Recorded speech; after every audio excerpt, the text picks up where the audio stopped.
Sandeep Reddy Vanga next సినిమాలో మాత్రం హీరోగా ధోని చేయబోతున్నారు. దానికి సంబంధించి ఓ వీడియో సర్క్యులేట్ అవుతుంది. అది నిజమేనా లేకపోతే ఏంటది? సో మొత్తానికి అందరు కూడా యానిమల్ టూనా ఏంటని చాలా మంది కూడా భ్రమపడుతున్నారు. ఇందులో ఏమాత్రం కూడా నిజం లేదు. కాకపోతే సందీప్ రెడ్డి వంగ దర్శకత్వంలో హీరోగా నటిస్తున్న క్రికెటర్ ధోని అనే విధంగా ఒక న్యూస్ మాత్రం చాలా అంటే చాలా వైరల్ అవుతుంది. అక్కడ ఒక విధంగా చూసుకుంటే God of cricket Dhoni, and ఇక్కడ చూసుకుంటే సందీప్ రెడ్డి వంగ. ఇప్పటి వరకు ఆయన చేసిన ప్రతి ఒక్క సినిమా కూడా ఒక మంచి యూనిక్గా మంచి విజయం అనేది సాధించింది. ఇక్కడే కాకుండా బాలీవుడ్లో కూడా యానిమల్ సినిమాతో ఎంత మంచి హిట్ కొట్టాడో అందరికీ తెలిసిందే. సో మరి ఇక్కడ ధోనితోని ఎలాంటి సినిమా చేస్తున్నాడు, అందులో హీరోగా ధోని ఎందుకున్నాడు, ఇట్లా రకరకాలుగా చాలా మంది ఫ్యాన్స్ కూడా సోషల్ మీడియా వేదికగా స్పందిస్తూ ఉన్నారు. సో మొత్తానికైతే అదంతా కూడా ఒక యాడ్ షూట్ మాత్రమే.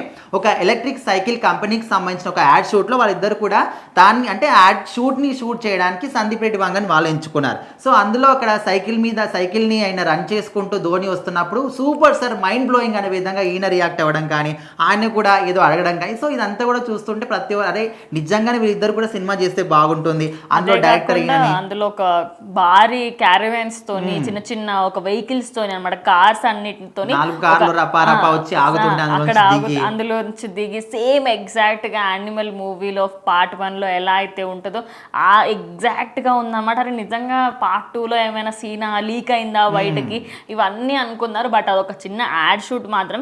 జస్ట్ అందులో యాడ్ వాళ్ళు కొంచెం ఎక్కువగా ప్రమోషన్ కోసం అని చెప్పేసి ధోనిని అదేవిధంగా మిగతా వాళ్ళందరినీ కూడా అందులో కాస్ట్ చేయడం జరిగింది. సో ఇప్పుడైతే ఫ్యాన్స్ ఫుల్ హ్యాపీగా ఉన్నారని చెప్పాలి. అంటే నిజంగా ఇక్కడ సందీప్ రెడ్డి వంగ ఒక సినిమా తీస్తే అందులో హీరోగా ధోనిని పెడితే ఎట్లా ఉంటుంది ఇప్పటి నుంచి ఊహించుకుంటున్నారు. సో మొత్తానికి ఫ్యూచర్ లో ఏదైనా చేసే అవకాశాలు కూడా వస్తాయేమో. అండ్ ధోని కూడా ఇక్కడ క్రికెట్ మొత్తానికి గుడ్ బై చెప్పేసి హీరోగా చేయొచ్చు, ఆ మెటీరియల్ ఉంది, ఆయన అక్కడ నటించినట్లేదు నిజంగా ఆయన చేస్తున్నట్టు అనిపిస్తాను కూడా చాలా మంది కామెంట్లు పెడుతున్నారు. సో మొత్తానికైతే ఇక్కడ ఈయన దర్శకత్వం, ఆయన హీరో కాదు, జస్ట్ ఒక ఎలక్ట్రిక్ సైకిల్ కి సంబంధించిన యాడ్ షూట్ లో మాత్రం వాళ్ళిద్దరు పాల్గొనడం జరిగింది. సో మొత్తానికి దానికి సంబంధించిన వీడియో మాత్రం సోషల్ మీడియా ప్లాట్ఫామ్స్ మొత్తం కూడా చాలా మటుకు చక్కర్లు కొడుతూ ఉంది.